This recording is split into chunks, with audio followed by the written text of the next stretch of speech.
Well, hi, good morning. Morning here anyway. Continuing on from the circuitry that I've got, what I need to do is look at the throttle switch, and that's this fellow here. This is the original. I've got an issue with it in that it's just an on-off switch, which is made by this lever here, which is connected through linkages to your throttle pedal, and it's not working. And I'll show you that here on my little voltmeter. So if I connect up this to this, then I'll tell you what it does. Up. So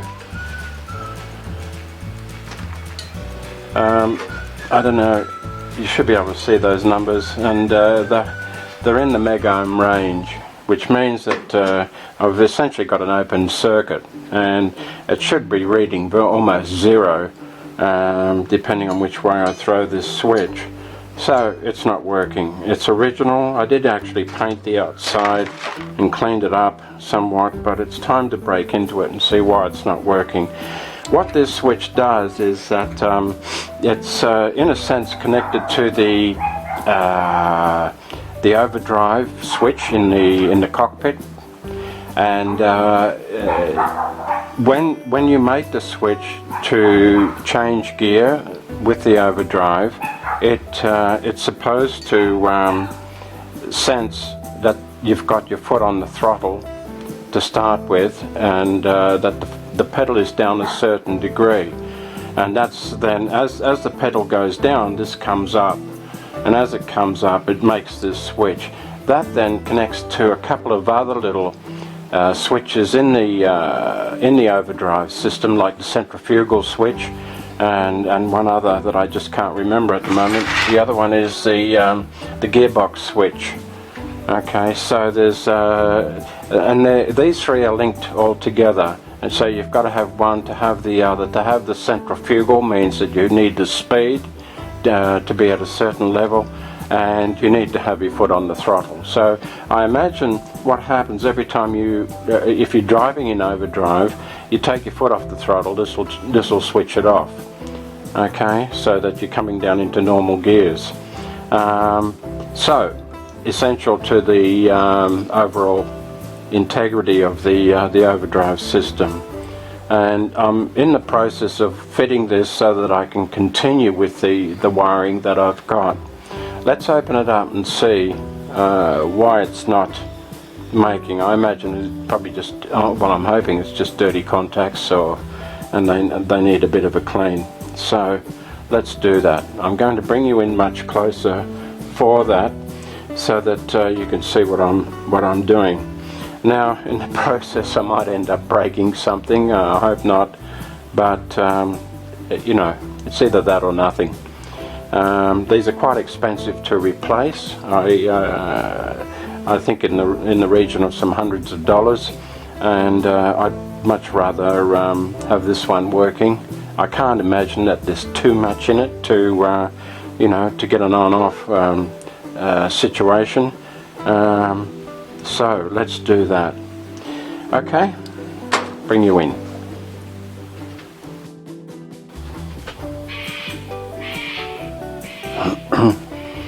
Okay, using an old leather glove just to protect the outside a bit from scratching. They've got little tabs here, and well, about 8 of them, 2 on each side. So let's try and knock these over a little bit.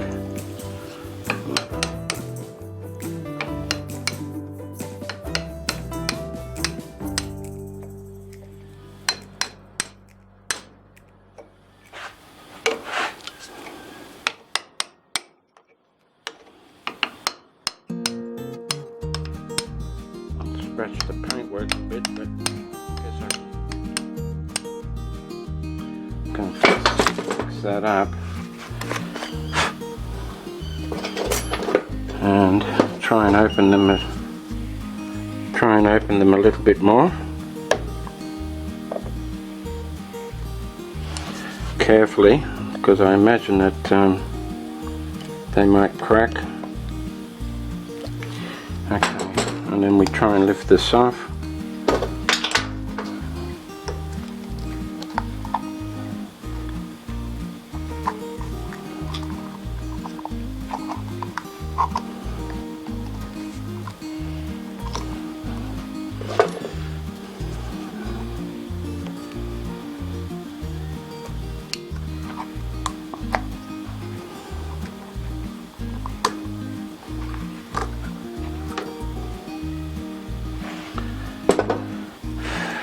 Okay, so let's have a look. Let's have a look and see how this works. So here's the lever, okay, and here's the contact. You see that? So the contact essentially sits on the flat, because that's the rest position, is almost the flat there, and then as you push this up, I guess, if you push it up or even pull it down, so I'm not sure which way it's going, but I think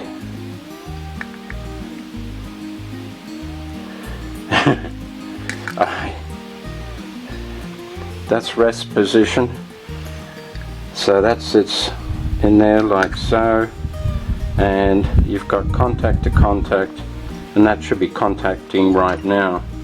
Okay, so I'm not sure if pulling down looks like it makes it work. That's to break the contact.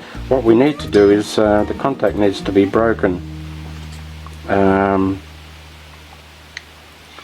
then when you throttle up, then it should be making. That's the way I would see it, but if anything, you rotate that, it breaks the contact.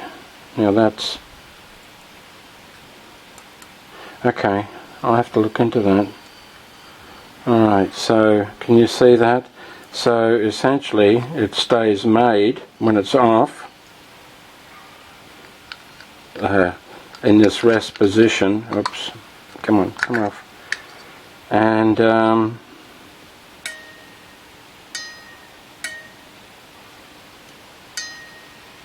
you end up breaking the contact to make it work, which doesn't make sense to me at all. It should be rotating to actually make it work. So, notwithstanding, let's just have a look at the contacts anyway, while I do a little bit of homework on that. Stop, hold everything, don't lead the people astray, tell them what's really happening. And this is now the story. You've got 4 conditions, and of the 4 conditions, you've got the throttle switch, you've got the cockpit switch, you've got a centrifugal switch, and you've got a gearbox switch. And let's go through each in turn, and I'll do the throttle switch last. So the cockpit switch is just a straight on off switch. So down is normal, up is overdrive. You've got at the rear of the overdrive, you've got a centrifugal switch, and it's speed related, which means it's based on the revs that you're actually doing, driving through the wheels, and it engages at about 40 miles per hour. You've then got in the gearbox itself another switch, and you need to be in 2nd or 3rd gear. And then, so there's 3 conditions: the cockpit, the centrifugal switch, and the gearbox switch. Then the one that we're all talking about here, which is the throttle switch. And essentially, when you're driving along and you've got less than 25% pedal pressure, in other words, that your foot is only a quarter of the way down on the throttle, it'll stay in the on position. So when you throw the cockpit switch to overdrive, the overdrive, if you're in 2nd or 3rd and you're doing more than 40 miles per hour, the overdrive kicks in. Should you then exceed the pedal position by more than 25%, the overdrive disengages until you backpedal, until you lift your pedal again to the 25% position, at which time it'll kick in again. So you're using that as essentially an automatic gear shift, if you like. So again, if you've got overdrive switched on, you're doing more than 40 miles per hour, you're in second or third gear, and you've got throttle of less than 25%, your overdrive will kick in to the next gear. So essentially it's something like this. If you're in second, it'll go to a third. If you're in third, it'll go to a fourth. And when you press the throttle down more, and it goes past the 25%, the overdrive shuts off. Your car essentially shifts down a gear because the overdrive is switched off, and you pick up speed for whatever reason, and then when you throttle back, the overdrive kicks in again. And I think this is all designed to take stress and strain off the overdrive system. So there you have it. This is the truth, so help me God. What is it? When the throttle, this is the throttle switch, so when you press down on the throttle, these contacts then break, and what it does is in the relay it cuts power to the coil, which disconnects the overdrive system. So when this should be sitting relatively flat like so, okay, that's that flat face which sits across there, and as I rotate this, okay, we then break the contact. In other words, when I throttle, when I put power on the throttle or on the pedal, this rotates, and as it rotates, it then will break contact, okay, shutting off the overdrive. So now my problem is that it's not working no matter what I do. So I put it in here, okay, just to double check again. Oh dear. So I double check again that it's made, okay, but I will clean the contacts. Maybe if I go on this side here, on the other side of the screw. So you can see there, low resistance, okay, and then as I put my foot on the throttle, on the pedal, then at some stage, at about 25% throttle, it should then cut. And it's done for safety reasons, that the overdrive does not operate or is not functioning when you decelerate or when you accelerate. Okay, so there you go, it's working there and working, you know, as predicted there, off, on. So it's on and it's working. Now I can only imagine that as soon as I press it down on here,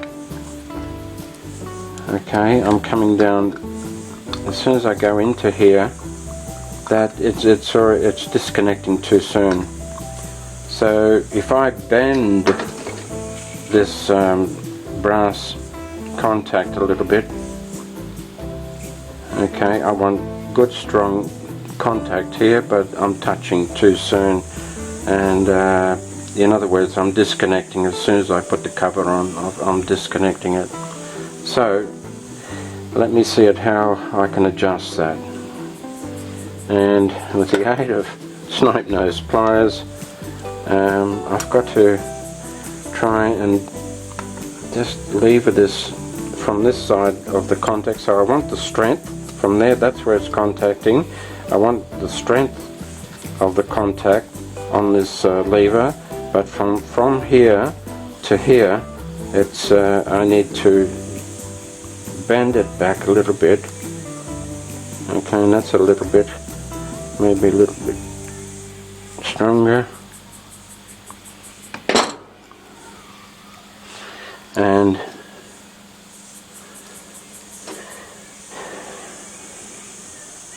and also it should be sitting about there like that, okay, and sitting nice and flat. So let's just try that and see how we go.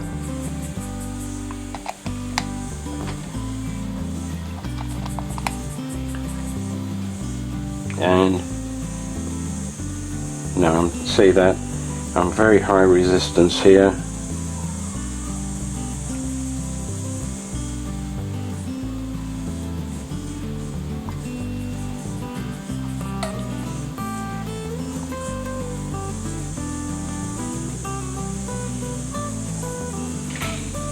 Certainly running through the range.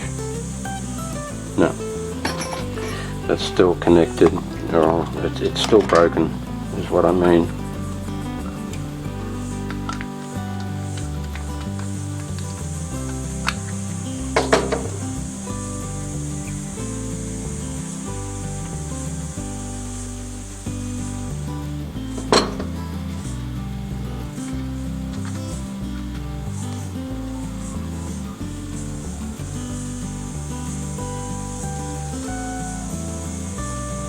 Okay, so that's come back a bit, so let's see how we go with that. If I just connect up. Okay, I've got, if you can see that, let me just check, see that you're looking at the meter.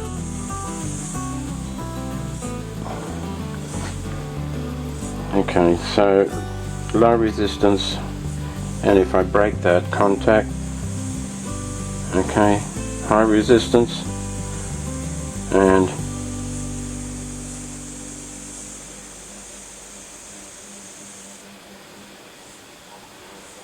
yes, I'm going to clean those contacts. I need a bit of 240 grit.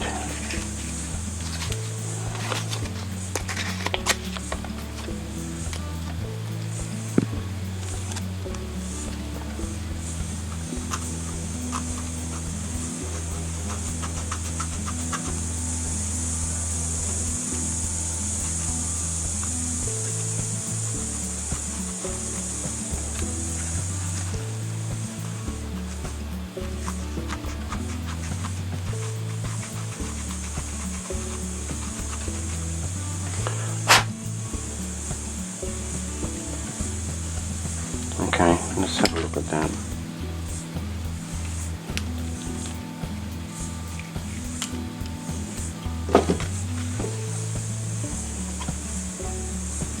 Oh, it's terrible.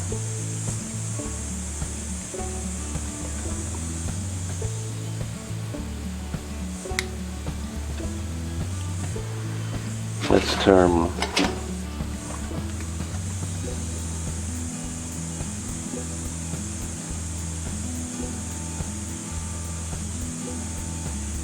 Yeah, just telling me it just needs a thorough clean. So let me go away and do that for a moment. Okay, so what I've done is applied more pressure on that little spring lever to make good contact, and so that when it breaks, it's and when it reconnects, it's good and positive. I cleaned the contacts there and the contacts here, and so let's see what we've got. If I just connect these up, low resistance, okay, which I've got there, and then break the contacts. Right, I'm going, and that's good, and then remake, and that's good. So we then throw it back into the box. It's my little gasket there.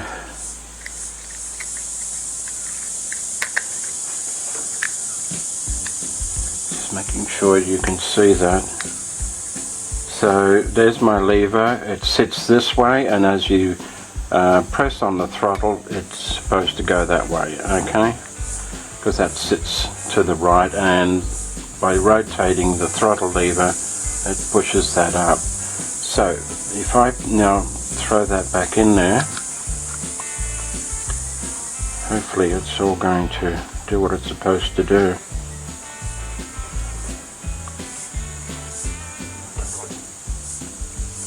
Okay, that feels pretty good. So we reconnect.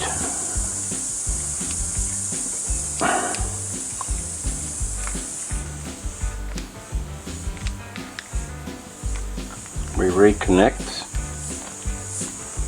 and low resistance, 1.9 ohms, and as I rotate to throttle, I brake. I've got about 6-7 megabytes, and then dethrottle.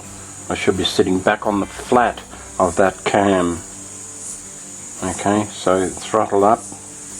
Now the will require adjustment through this nut bolt, and just to with a screwdriver through there to adjust that linkage, but that comes at the time that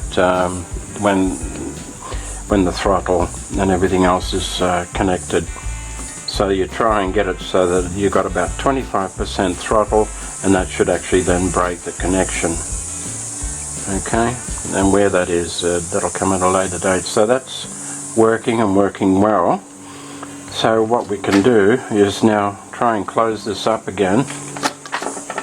Strong pliers and the little connectors there.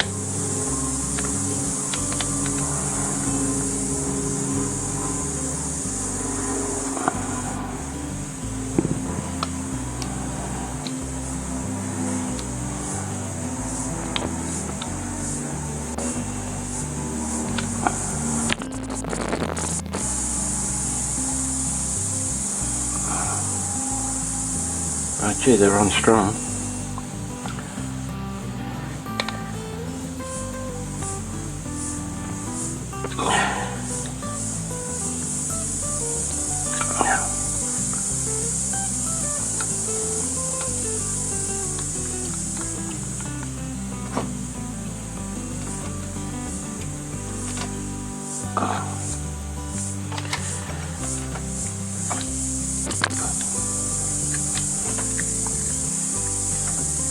And hopefully this doesn't need to be pulled apart again for another 50 years.